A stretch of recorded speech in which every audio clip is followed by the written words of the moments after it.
Well, Dr. Coleman, plenty of officers that I know are sick and tired of being sick and tired, and sometimes they don't know what to do about it, but it's obvious there's no shortage of negative media attention. And that's leads me into my first question. Can the media affect the psyche of a police officer? Well, I think we've seen it over the past year. I think that the media's impact on the mental health and overall wellness of officers has been really paramount in the past year. I mean, look at what we've seen. So we've been through this global pandemic. Officers, have been on the front line the entire time and put themselves and their families at risk during this time. And I think they were hailed as heroes for a short amount of time. But then summer of 2020 hit and it just went completely downhill from there. And so when officers turn on the news, when they look at social media, what they're seeing is vitriol. They're being vilified. They are being told that they're racist. They're being told that they shouldn't have jobs anymore. And, it's like they've spent their lives and careers serving the public just for the threat of this being taken away. And so there's a lot of really complicated issues at play about, how do I support my family? Am I going to have a job? I don't want to go to work anymore, but I need to put food on the table. Right. How can I serve the people? I mean, it just is all over the place. And so I think it's been huge. Psychologically, how does the media affect someone? Like nobody's immune from it. Well, it's so many different ways. The big one would be trauma. Even though an officer may not experience, negative attention within their own agency, maybe they work in a town that's really supportive of their law enforcement. Or maybe they haven't experienced ambushes within their own agency, but they see that on the news and, right, it's one big family. So you see that happening to your brothers and sisters across the country and it starts to impact you because now it becomes a real possibility. And so it's vicarious trauma in a way, right? It's the same thing that happens to you when you're on the streets and you're hearing these horrible stories, is that it starts to impact you. You start to lose sleep. You start to question things, you maybe become a little bit more hyper vigilant. So trauma is one way, depression for sure, right? You start to experience these feelings of hopelessness, helplessness, feeling like there's nothing that you can do right. Anxiety would be another one, just, panic of, wondering, who's watching you, what are people thinking? If I draw my weapon, how many cell phone cameras are going to be on me? Second guessing yourself, it's all over the place. You've worked with officers and it shows. Thank you. Yeah. I don't know if that's good or bad. No, that's a good thing overall. No, that is. Well, that's interesting. You talked about the vicarious perspective. You just kind of helped me with my anxiety a little bit. When I watch the news and I see Portland and Seattle falling apart with riots, like my heart breaks for those police officers constantly on the lines, day in and day out. And that can affect a mindset. Thank you for bringing that up. Well, and to add to that point too, especially in these large metro areas, where they were seeing these riots day in and day out, there were officers that didn't have a day off for 30 plus days. Wow. And what does that do when you don't get, your regular sleep cycle or, that break? Right. Oh yeah. Well, there was an interview I saw there was a Portland officer on there in the interview, and I mean, I could just see the pain in his eyes while he was talking. And he was exhausted. Like, it's good for officers to be informed. How does one watch the news without letting it destroy them mentally? Is that possible? Yes, it's possible, but it's hard because you could completely isolate yourself from the news or the media, but you're still going to hear about it in some way, shape, or form, right? You're going to hear about it from friends. You're going to get text messages. You might have family members across the country that are saying, "Hey, I saw what happened, in Portland the other night. How are you doing?" And then now all of a sudden you have to go Google what the hell happened in Portland the other night. Oh yeah. So, True. can you really completely escape it? No. But you can set boundaries around it. Some of the things that I've told people to do is set really good boundaries on your social media.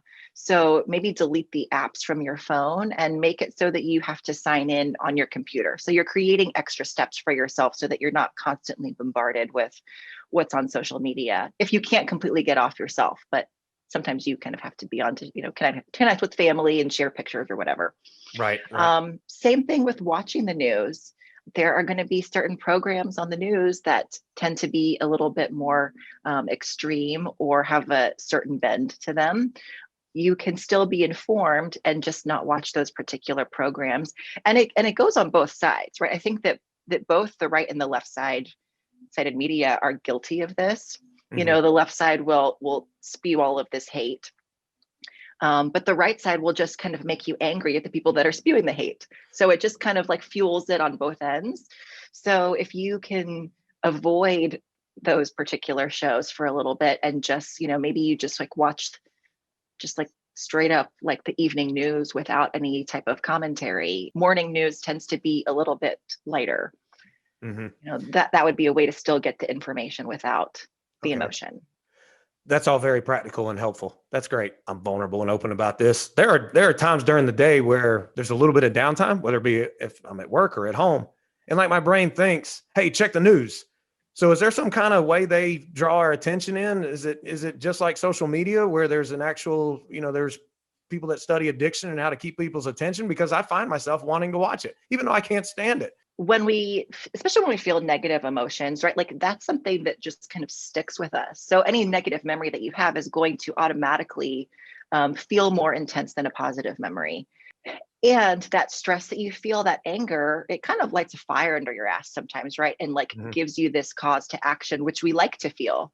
We like to feel important, like we have something to do, like we have purpose. And so that may be that little addictive quality that you're sensing. But there's also this addictive quality when it comes to social media and the media in general. I mean, think about the way that they hook you in with their stories, the taglines that they use. I'm trying to remember the name of that one documentary that was on Netflix that talked about the dopamine that's released when you're on social media, and you have to scroll down to get the refresh in your feed, and how every time you do that it releases dopamine, and it's incredibly addicting. It definitely is. I can't remember the name of it either, but I know which one you're talking about, and I'll research it, and I'm going to display it below in the interview. It's the one where all of the founders of the social media say that they don't allow their kids to have social media because of how addictive it is. Is that not crazy? Or I wonder if the news anchors and the news producers are saying to their kids and family members, "Hey, don't watch me. Don't." I wonder if it's the same thing on the media. That kind of leads me into my next question. How can someone decompress? Like, how can an officer get back to feeling like they are valued because they did sign up to do a necessary job, which is policing? How can they decompress? Well, I think one is to recognize that they're not alone, that what they're going through, it's not just them, and it's not personal. It's what's happening throughout the country. So that's one thing. The other thing is that what I tell officers to do is, well, let's examine that belief. So you feel like everybody's against you. Like, let's see if that's really true. So what does the research say about how the public really feels about defunding the police, for example? And so when you actually look at the numbers, despite what you're being told by the media, is that less than 20% of the public is in favor of defunding police. 70% of people in communities of color actually support the police, which is completely different than what the media would have you believe. And so when you know that, you realize that you actually have more support, and maybe you start to look at things a little bit different.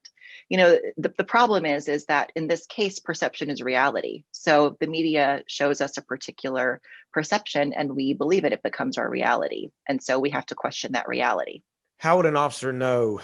Because like in my instance, I didn't know that I was battling anxiety and post-traumatic stress.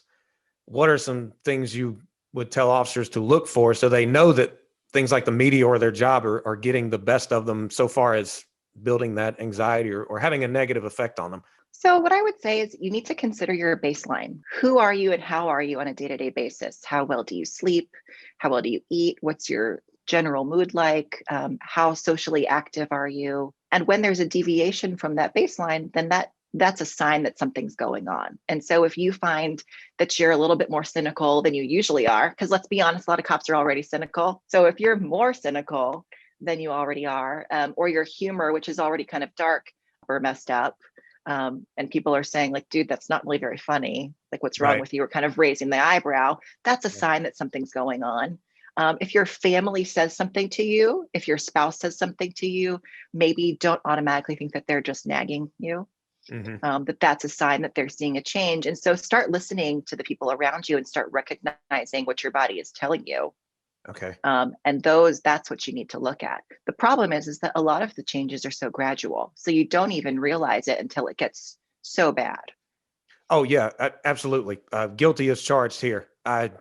When I got home from Iraq in 2005, for the year after following, finally in mid 2006, I think, my parents said, "We're losing you and we're losing your brother," because he and I were there at the same time, and we were both going downhill, and we had no idea. I mean, we just thought that everyone else was having issues and we weren't. And you build up this wall and become so desensitized to everything. Yes, absolutely, Yeah. and particularly in policing, I find that, well, early in my career, I would work a 12-hour shift, get exposed to the dark corners of society or people when they were at their worst. And then rather than going out with good, productive, fun people, I would just want to watch TV with, while drinking a beer. And Mm-hmm. I thought that was relaxing. That was actually a bad thing. Mm-hmm. Kevin Gilmartin has a really good book, and I'm sure that you and your followers know Emotional Survival for Law Enforcement. And so in that book, he talks about, right, like the recliner and the chair, and like, Yep. Yeah, yeah, yeah, no, and he did great. I'm sorry to cut you off there, mm-hmm. but no, that book is Yeah. great. So thank you for bringing that up. Fellow officers who I've talked to, myself at certain times, overall in the job, we don't see that gradual increase of signs and symptoms. But whenever it does come down to, okay, I acknowledge that my family's falling apart because of how the job has changed me, or I acknowledge that I'm losing friends because of how the job has changed me, or I'm noticing that a certain call or trauma or constant bombardment of negative attention from the media is getting to me. What can I do for help? Is getting help a bad thing? Well, I think you know my answer to that. Right. No, I know. No. I'm really trying hard to beat this whole stigma, as they Yeah. call it. I really am. So back me up on that. God, no, it's not a bad thing. There is still that stigma though, and it breaks my heart. I mean, I cannot tell you the number of alpha males that have just cried on my couch. And I feel like honored and humbled that I get to be there for them. There's no shame. I think, right, if you want to have a long, successful career in law enforcement, getting help either to prevent something or to repair something is probably going to be one of your best bets. Especially if you want to, maintain a family and have a productive retirement at the end. You have to take care of yourself. The world of policing is so different today than it was 20 years ago. How so? Well, I think about 20 years ago, just simply the respect that officers were given, right? It was this noble profession, and people were excited to say that they're a police officer. I mean, how many cops do I talk to that they won't even tell strangers what they do? They just say that they work for the city, or, take out the trash or whatever, right? Like all of those jokes. Yeah. Mm-hmm. So I think that there used to be a lot more respect, and that's not the case. So, and officers today, they are on the front lines of so many socio and political issues that officers back in the day just didn't have to deal with. Officers now having to deal with, they're like the front line when it comes to dealing with severely mentally ill. Mm-hmm. And that takes a toll to see people at their absolute darkest. We see crime rising in a lot of the major metro cities. They're the ones that have to deal with that. They're the ones that have to talk to victims, and victims are coming forward now after sexual assaults, right, more often. And so who has to deal with that?